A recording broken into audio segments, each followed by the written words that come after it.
સ્થાનિક સ્વરાજની ચૂંટણી પહેલાં જ રાજકીય ગરમાવો તેજ થયો છે। ભાજપમાંથી સસ્પેન્ડ થયેલા પૂર્વ કોર્પોરેટર દેવુબેન જાદવ વિધિવત રીતે કોંગ્રેસમાં જોડાયા। આવાસ કૌભાંડના આક્ષેપ સાથે ભાજપે તેમને 6 વર્ષ માટે સસ્પેન્ડ કર્યા હતા। દેવુબેન અને તેમના પતિએ આરોપ લગાવતા કહ્યું કે ભાજપના આંતરિક રાજકારણનો ભોગ બન્યા છે। દેવુબેને કહ્યું કે જો કોંગ્રેસ તેમને ટિકિટ આપશે તો તેઓ ચોક્કસપણે ચૂંટણી લડશે।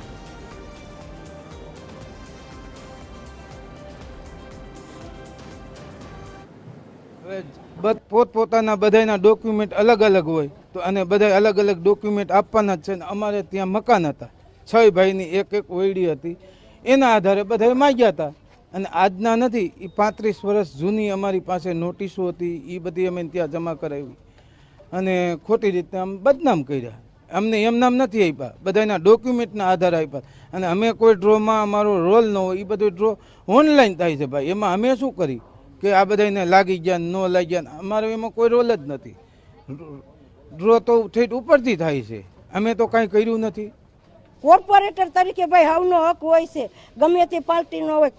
કોર્પોરેટર નો અધિકાર સરકાર મારફત થતો હોય છે કે કોંગ્રેસનો કોર્પોરેટર હોય તો એનું કામ થાય અને ભાજપનો હોય તો એ થાય। એમાં કોઈ સંકોચ છે નહીં ભાઈ। અમે કામ કર્યા હતા અને કરશું અને કરતા રહીશું હર હંમેશની માટે। કોંગ્રેસમાં ટિકિટ લેવાના તમે? હા, જીતવાના? હા, જીતવાના।